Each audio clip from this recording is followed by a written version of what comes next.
He was just a blind black boy sitting alone at the lobby piano, pressing random keys, while his mother cleaned hotel rooms. Then a world-famous pianist, stopping only for coffee, told him to play something, just for fun. No one expected the notes that followed, or how they'd change everything what happens next. Let's start the story. The lobby of the Grand Wyndham Hotel in Manhattan was a place where the world passed through in whispers and leather shoes, not expecting to witness anything but luxury and quiet professionalism. Velvet couches, glass chandeliers, and the faint scent of jasmine-scented polish greeted everyone who entered. But in the far corner near the window, nestled between two oversized ferns, sat a baby grand piano, ornamental more than functional, an expensive decoration meant to impress, not to inspire. That morning, the piano was not just a sculpture. It was occupied. A boy sat on the bench, small hands hovering uncertainly over the keys. His back was straight, his head tilted just slightly upward, as though he were trying to see with something other than eyes.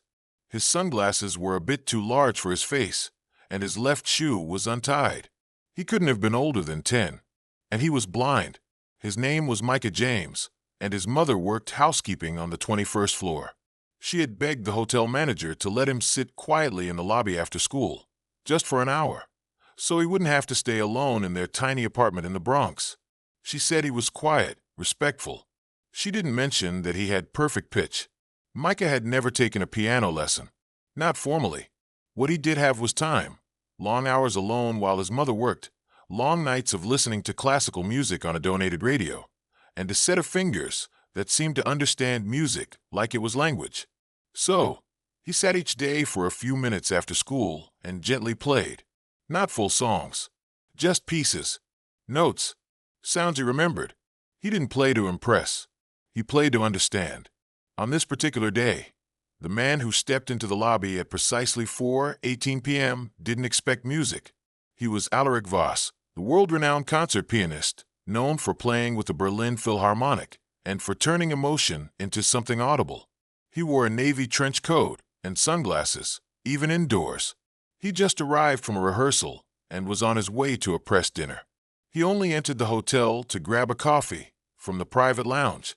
But then he heard it, a sound faint and halting, a simple arpeggio in D minor, unsure but haunting. He turned his head. The boy, small, still, fingers pressing down on the keys with hesitant grace. Alaric narrowed his eyes. He knew a prodigy when he heard one. He walked over slowly, coffee momentarily forgotten. The boy didn't hear him approach. "That's not Chopin," Alaric said gently. Micah startled slightly, fingers freezing. "No, sir." "What were you playing?" "I don't know." "Then how did you play it?" Micah turned his head toward the voice. "I just heard it. In here." He pointed to his chest. "I wanted to know what it sounded like outside." Alaric sat beside him without asking. "Play something else. Just for fun." Micah hesitated. "Okay." His hands hovered again, then dropped. This time, he played a melody. Something that sounded like Debussy after a storm, fragile, then bold. His left hand searched for harmony as his right danced across the higher notes. He wasn't playing with structure, but with soul. It was raw, untamed, brilliant. Alaric's mouth parted slightly. The boy wasn't just talented. He was seeing through sound. Every note felt like a brushstroke from someone who understood color and vibrations, who sculpted shapes in harmony. When Micah finished, he pulled his hands back and folded them in his lap. "Sorry if it was wrong." "Wrong," Alaric whispered. "That wasn't wrong. That was extraordinary." Micah smiled, not fully understanding the weight of the praise. "You think so?" "Micah, that wasn't playing for fun. That was playing from truth." Alaric stood, mind racing. "Where do you study?" "I don't.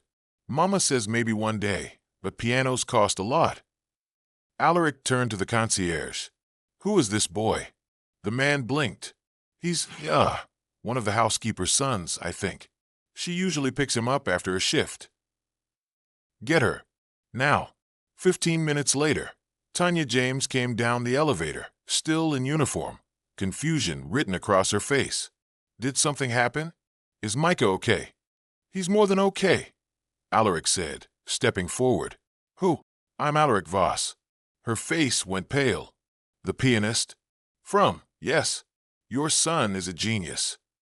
Tanya looked from him to Micah, who sat quietly on the bench, humming to himself. I always knew he was special, she whispered, but no one's ever listened before. I want to take him to Juilliard. She gasped. What? But we don't. I'll sponsor him. Personally. Full tuition. Private lessons. Not just for exposure, but because the world needs to hear him. Tears welled up in her eyes. Why would you do that? Because I've played in every gray hall on earth, and I have never in my life heard what I heard today. She sat down slowly, hands trembling. Micah reached for her hand. Mama, I'm here, baby. I did okay. You did more than okay. Alaric crouched beside him. Would you like to come to a place where everyone plays? Where you can learn more songs? Micah nodded. Can I still play my own too? Alaric smiled. Especially your own. Within weeks, papers were signed. A scholarship was drafted in Micah's name, funded by Alaric's personal foundation. The media caught wind. Interviews followed. Blind boy from the Bronx stuns music world. From lobby piano to Juilliard stage. Is this the next great American composer? But none of it changed Micah. He still hummed before he played, still tied his shoes loosely, still spoke in gentle tones, and asked about the weather with genuine curiosity. His first performance, 6 months later, was a chamber piece he wrote himself, titled Asterisk, Light Where There Is None. Asterisk, the audience cried. Alaric stood backstage and watched him bow, knowing the world had just shifted. Years later, Micah would become one of the youngest composers ever invited to score for the New York Philharmonic. His music would be taught in conservatories. His hands, still gentle, would become the stuff of legend. But he never forgot the hotel lobby, or the man who told him, just for fun, or the mother who believed in him when no one else did. Because greatness doesn't always begin on a stage. Sometimes it begins in the corner of a lobby, on a dusty old piano, and with a boy who couldn't see the keys, but knew exactly how they sounded when they sang.